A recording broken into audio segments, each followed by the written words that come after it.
राजयोग संजीवनी सुख स्वास्थ्य संपदा वर्धिनी प्रिय आत्मन बंधूनो अनुभव करा अनुभव करा।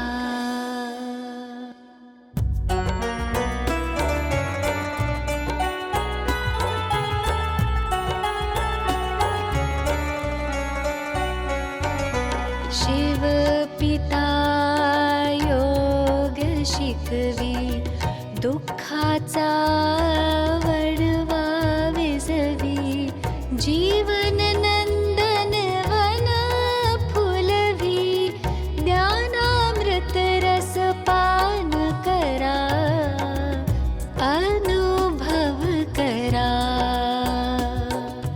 राजयोग संजीवनी।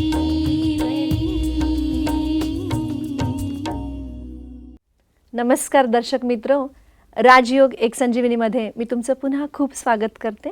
आपल्याबरोबर डॉक्टर सचिन मागच्या काही एपिसोडपासून आहेत आणि आपल्याला खूप छान मार्गदर्शन करतात। अनिद्रेबद्दल आपण मागच्या 2 सत्रांमध्ये चर्चा करत होतो, आजही याबद्दल आपण पुढे बघणार आहोत। आणि मागच्या सत्रामध्ये त्यांनी स्पेशल आपल्याला हे सांगितलं होतं की बऱ्याच काही अशा मान्यता आहेत, त्या मान्यता आपल्याला पुन्हा चेक करण्याची गरज आहे, ते बिलीफ आपल्याला पुन्हा विचार करावे लागतील।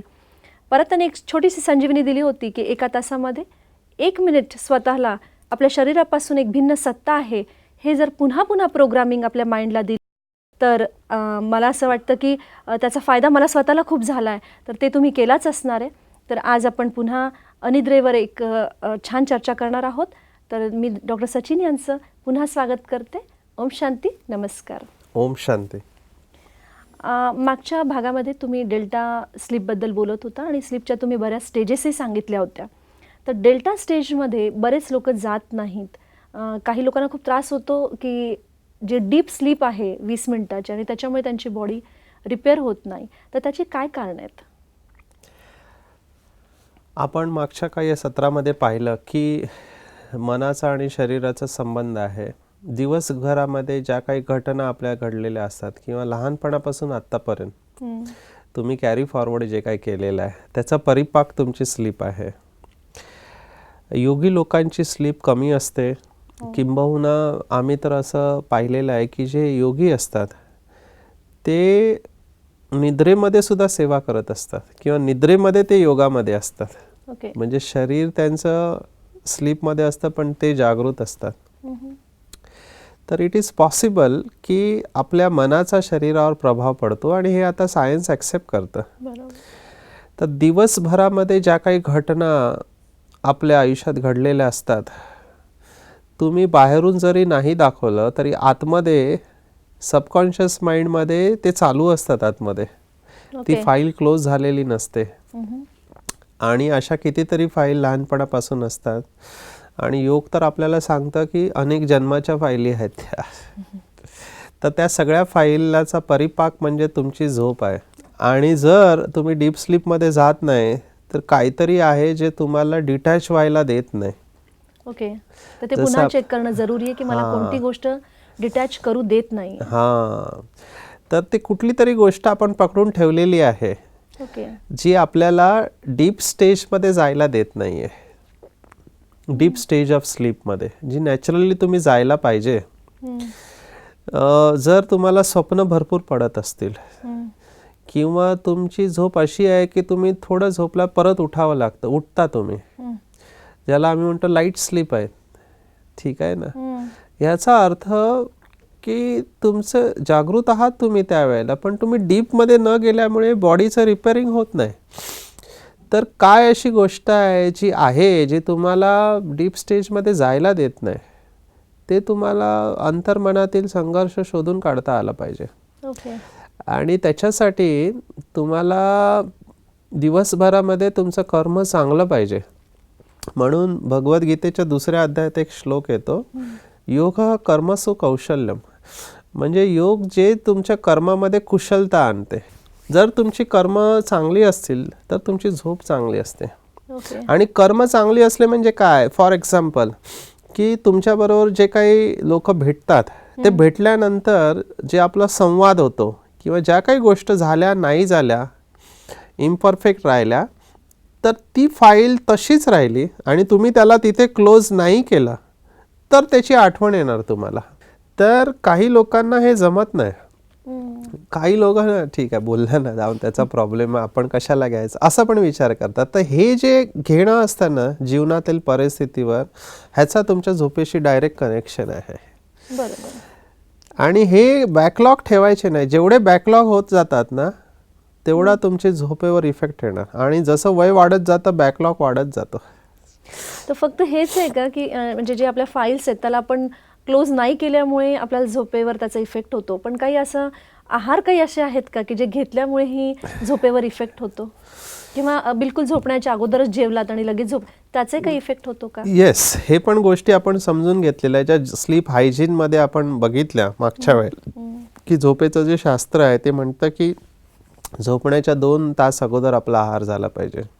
रात्रीचा आहार, कारण रात्री आपण काही व्यायाम करत नाही त्यामुळे तुम्ही जर शरीराला जास्त आहार दिलात तर आपल्या शरीराची जी काही ऊर्जा असेल आत्म्याची ती डायजेशनमध्ये जाते आणि डायजेशनमध्ये गेली तर तिथे तुमची एनर्जी जास्त वेस्ट होते. मग तुम्ही फ्रेश कसे होणार?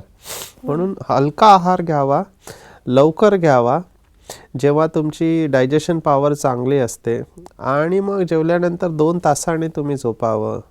आणि असा आहार घेऊ नये ज्याच्याबद्दल मी सांगितलं ना काही लोकांना चहा पिऊन झोपण्याची सवय असते. आता चहा इज नोन टू स्टिम्युलंट. तर तुमच्या ब्रेनला स्टिम्युलेट करतं, ते उत्तेजित करतं, हार्ट रेट वाढवतं, भरपूर काही गोष्टी होतात. आता चहामुळे पित्त वाढतं काही जणांचं. जसं मला चहा चालत नाही, मला चहामुळे पित्त वाढतं. तर मग त्या गोष्टी आपण अवॉइड केल्या पाहिजे. त्यामुळे तुमच्या झोपेची क्वालिटी वाढण्याची डेफिनेटली शक्यता असते.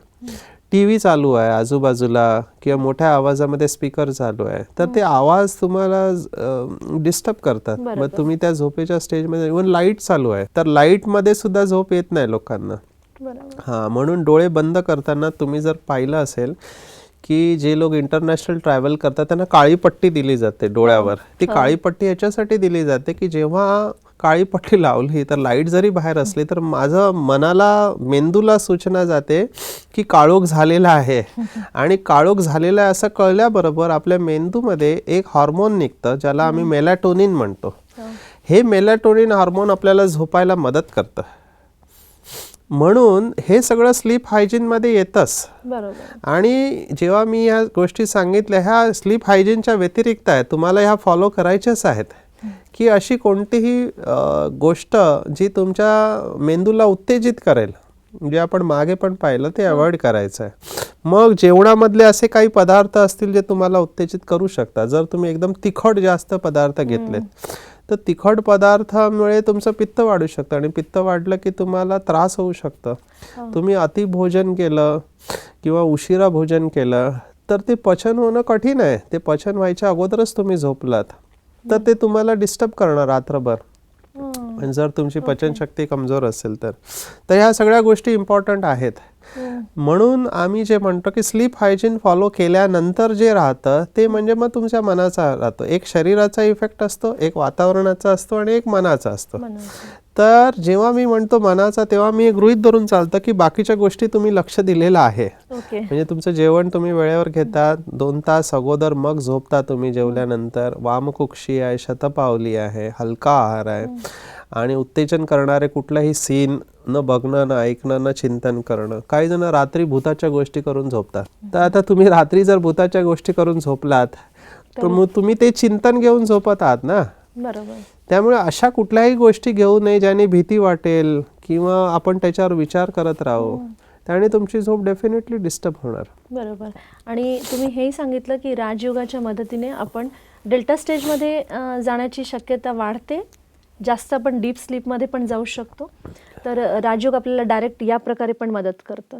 तर राजयोगामध्ये मी विशेष सांगेन की आम्ही याच्यावर संशोधन जेव्हा केलं, जेव्हा आम्ही काही योगींचा EEG केला मेंदूचा, सगळ्यात आम्हाला अभिमानाची गोष्ट वाटते की या वेळेला ह्या पृथ्वीवर जे 700 करोड लोक आहेत त्याच्यामध्ये सगळ्यात मोस्ट स्टेबल माइंड एक राजयोगी स्त्रीचं आहे ओहो. आणि ती आहे दादी जानकी, ज्यांचं वय सध्या 100 वर्ष आहे. अच्छा. आणि दादी जानकीच्या किती विशेषता सांगू. युजली आम्ही बघतो की जेट लॅगबद्दल मी म्हटलं तर जेट लॅग म्हणजे तुम्ही युरोप अमेरिकेमधून येता भारतामध्ये, तर आम्ही दादींना पाहिलं की ते डायरेक्ट येतात फ्लाईटने आणि आल्याबरोबर डायरेक्ट क्लासला जातात. लोक थकतात, ते म्हणतात मला झोप पाहिजे, पण दादीला झोपेची आवश्यकता नाही लागत. का? कारण दादीवर सायंटिस्टने प्रयोग केला.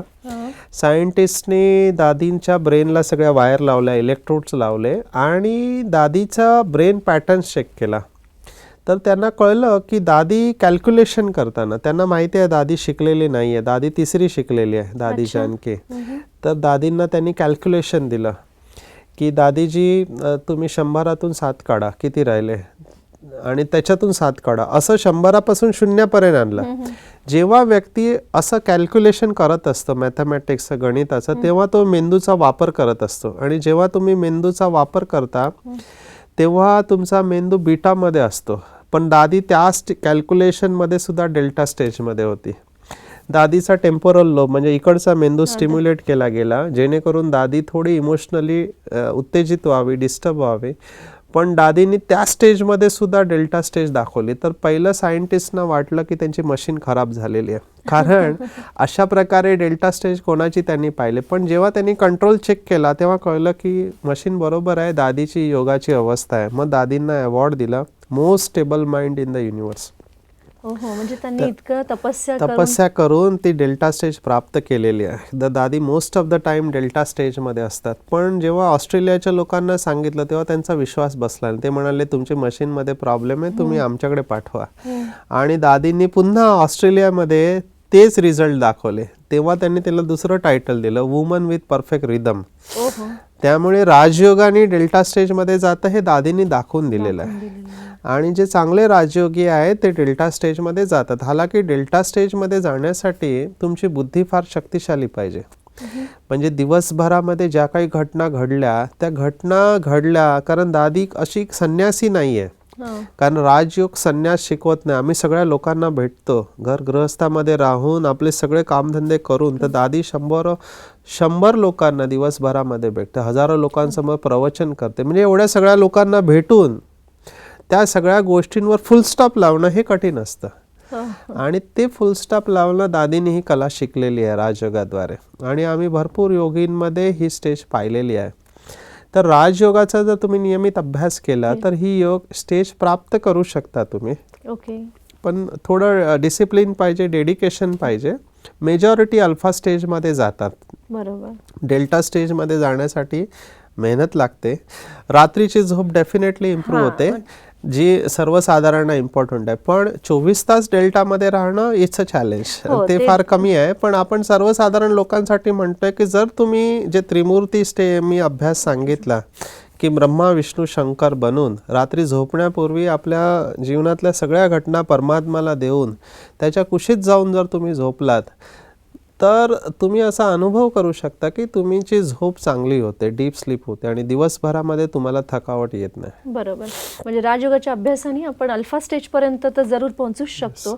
आणि हळूहळू डेल्टा स्टेज जरी उंच स्टेज असेल पण ॲटलिस्ट आपली रात्रीची झोप जी आहे ती डीप, ज्यांना ॲटलिस्ट डेल्टा स्लीप येत नाही आहे त्याच्यामध्ये तरी जाऊ शकतात आणि ती स्लीप चांगली साऊंड स्लीप होऊ शकते त्यांची.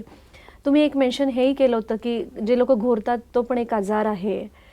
खूप लोक घोरतात आजकाल आणि हे पण सांगितलं जातं की हां तो आजार नाही, म्हणजे ती डीप स्लीप आहे. पण माझ्या एका मैत्रिणीचा हा प्रॉब्लेम आहे, तिला नेहमी स्ट्रेस असतो की ती घोरती, त्यामुळे तिच्या आजूबाजूवाल्यांना सगळ्यांना डिस्टर्ब होतं, त्यामुळे ती झोपू शकत नाही. तर म्हणजे हे काय तिला, म्हणजे तुम्ही तिला काय सल्ला द्याल? घोरणारे लोकांची संख्या डेफिनेटली वाढत चाललेली आहे. आणि घोरतो का पहिलं आपण ते समजून घेऊया. नॉर्मली जेव्हा आपण झोपतो, पाठीवर जेव्हा झोपतो तेव्हा आपली जी जीभ असते आणि टाळू असतात ते मागच्या बाजूला जातात. आता घोरतात का लोक की नॉर्मली आपण नाकाने श्वास घेतो. काही लोकांमध्ये नाकाने श्वास घ्यायला काहीतरी अवरोध होतो, त्यावेळेला ते तोंडाने श्वास घेतात. आणि ते श्वास घेताना त्यांचा जो ताळू असतो तो ताळू असा श्वास जाताना असा व्हायब्रेट होतो, फडफडतो आणि त्याचा आवाज येतो, फडफडतो त्याचा आवाज येतो. तर ह्याला भरपूर कारणं आहेत की जर तुमच्या रेस्पिरेटरी ट्रॅकमध्ये श्वसन क्रियेमध्ये श्वसनाचा जो रास्ता त्याच्यामध्ये काही ग्रंथी वाढलेल्या आहेत, ज्या ॲलर्जीच्या लोकांना असतात, ज्यांना सर्दी असते, खोकला असतो, त्यांच्यामध्ये हे आजार असतात, किंवा तुमच्या शरीरामध्ये चरबी जास्त झालेली आहे, अच्छा, त्याच्यामुळे सुद्धा प्रेशर आहेत, किंवा आणखीन काही आहे, हे ॲनाटॉमिकल कारणं म्हणजे तिथे लोकल काही कारणं आहेत का ते बघून ती दूर केली पाहिजे. ठीक आहे ना. तर ते व्हायब्रेट होतात तेव्हा तो आवाज येतो, घोरण्याचा आवाज. तर घोरणं हे डीप स्लीपचं लक्षण डेफिनेटली नाही आहे. आणि घोरणाऱ्या लोकांना स्वतःला पण त्रास होतो आणि त्यांच्या बरोबर असणाऱ्यांना पण त्रास होतो, कारण ते घोरत असतात पण बाकीच्यांना त्या आवाजामुळे झोप येत नाही. तुम्ही जे सांगितलं ती डबल केस आहे, म्हणजे एक घोरण्याचा त्रास आणि त्याच्यावर मी घोरतो म्हणून बाकीचे लोक मला बोलतात, त्यामुळे मी झोपायला गेलो तर ह्यांना त्रास होईल हा विचार करून तो प्रॉब्लेम आणखीन कॉम्प्लिकेट, म्हणजे ती भीती तिच्या मनामध्ये. असे लोक पण आहेत ज्यांना लोक पुन्हा पुन्हा बोलत असतात, तुम्ही तर काय घोरत असता, आम्हाला झोप नाही, आमची झोप तुमच्यामुळे डिस्टर्ब झालेली आहे. त्यामुळे त्यांचं मन पण आतून खात असतं. तर पहिली गोष्ट म्हणजे जर तुम्हाला हा आजार असेल तर तुम्हाला ENT डॉक्टर असतात खास, किंवा आजकाल काही मोठ्या शहरामध्ये झोपेचे स्लीप स्पेशालिस्ट पण असतात. अच्छा, ते तुमच्या झोपेचा ग्राफ काढतात पहिला, की तुमची खरोखर डीप स्लीप आहे की नाही. दुसरं, तुमच्या रेस्पिरेटरी ट्रॅकमध्ये कुठे काय प्रॉब्लेम आहे की नाही. ओके, आणि मग ह्या स्लीप ग्राफमध्ये बघून तुमच्या मेंदूला रक्तपुरवठा होतो की नाही. बरोबर, कारण ह्याच्यामध्ये असा एक आणखीन प्रकार आहे ज्याला आम्ही स्लीप ॲपनिया म्हणतो. स्लीप ॲपनिया म्हणजे झोपेमध्ये तुमचा श्वास बंद पडणे. म्हणजे काही लोक तोंड उघडं करून असे श्वास थांबलेला असतो त्यांचा काही सेकंदसाठी आणि मग पुन्हा चालू होतो. ही पण फार डेंजरस अवस्था आहे. ह्याच्यामध्ये मेंदूला रक्तपुरवठा होत नाही. तर असे सगळे आजार ह्याचं निदान होऊ शकतं. आणि मग त्यानुसार तुम्हाला असे काही डिव्हायसेस आहेत जे तोंडामध्ये ठेवले जातात, किंवा काही ऑपरेशन्स आहेत जे करावे लागले ते करून त्या घोरण्यावर इलाज होऊ शकतो. पण सिंपल टिप्स तुम्ही वापरू शकता, की एक म्हणजे तुम्ही कुशीवर झोपा, कारण कुशीवर झोपल्यावर तुमचा जो रेस्पिरेटरी ट्रॅक आहे तो सरळ होतो, त्यामुळे व्हायब्रेट होत नाही आणि मग ते घोरणं कमी होतं. मग तुम्ही कुशीवर झोपण्याचा अभ्यास केलात आणि कंपल्सरी तुम्ही स्वतःला ठेवलं तर घोरण्याचा प्रकार कमी होतो. हां, पण ते कसं आहे, रात्री झोपेमध्ये आपण पोझिशन बदलत असतो, त्यामुळे तुम्ही पुन्हा पाठीवर आलात तर पुन्हा ते व्हायब्रेट व्हायला सुरुवात होतं. म्हणून what I would advise is की तुम्ही एक ENT सर्जनचं ओपिनियन घ्या, किंवा जे झोपेमध्ये स्पेशालिस्ट आहेत त्यांना भेटून ह्याची कारणं काय आहेत ती शोधून काढली आणि त्याचा इलाज केला तर घोरणं कमी होऊन बंद पण होऊ शकतं. अच्छा, खूप छान टिप्स तुम्ही सांगितल्यात. एकदम सिंपल, फक्त कुशीवर झोपा तर ते घोरणं कमी होईल. आणि हे जे कॉम्प्लिकेशन्स आहेत, स्वतःही पुन्हा स्ट्रेसमध्ये जातो कारण दुसऱ्यांना डिस्टर्ब होतो, हाही कमी होऊ शकतो. खूप छान तुम्ही आजही मार्गदर्शन आम्हाला दिलेलं आहे. पण पुन्हा एकदा मी रिक्वेस्ट करते की मेडिटेशनची आता इतकी सवय होती आहे की 1-2 मिनिट तुम्ही आम्हाला पुन्हा एकदा रिलॅक्सेशन स्टेजमध्ये घेऊन तुम्ही आम्हाला मेडिटेशन करून घ्या प्लीज. सर्वांनी अलर्ट होऊन बसायचं आहे आणि शरीराला बिलकुल हलकं सोडायचं आहे. डोक्यापासून पायाच्या अंगठ्यापर्यंत संपूर्ण शरीर रिलॅक्स. दोन्ही हात, दोन्ही पाय. ओम शांती. संपूर्ण शरीराला बिलकुल हलकं सोडायचं आहे. डोक्यापासून पायाच्या अंगठ्यापर्यंत संपूर्ण शरीर बिलकुल हलकं होत चाललेलं आहे, शांत आणि रिलॅक्स.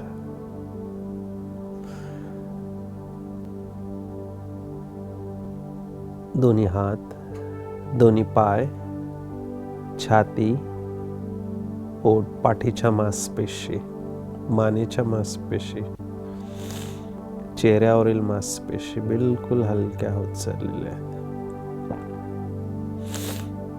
शांत आणि रिलॅक्स. ध्यान 2 डोळ्यांच्या मध्ये घेऊन जायचंय आणि पाहायचं एक सुंदर दिव्य प्रकाश 2 डोळ्यांच्या मध्ये चमकत आहे आणि मी हा दिव्य प्रकाश आहे. या शरीरापेक्षा भिन्न. हे शरीर भारी आहे पण मी बिलकुल हलका आहे. या शरीराचा मालिक आहे. शांतीचे सागर परमपिता परमात्म्याचे मी संतान आहे. त्यांच्याकडून शांतीचा प्रकाश माझ्यामध्ये प्रवेश करत आहे.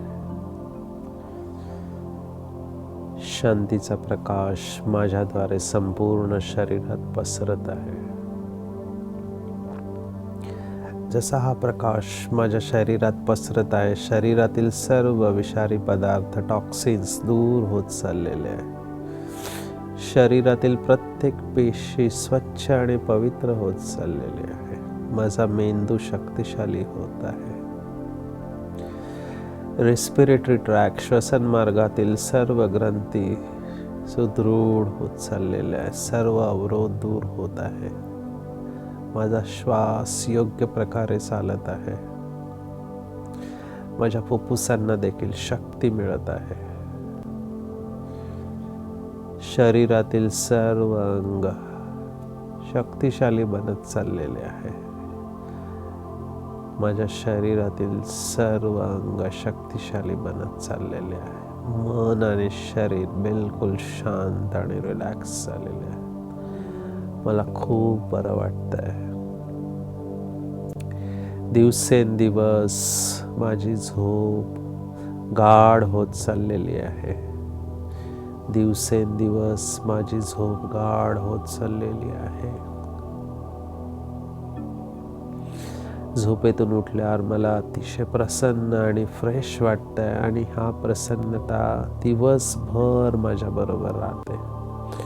मला खूप बरं वाटतंय. मी बिलकुल शांत आणि रिलॅक्स झालेलो आहे. शांत, रिलॅक्स. ओम शांती, शांती, शांती. ओम शांती. खूप खूप तुमचे थँक्स.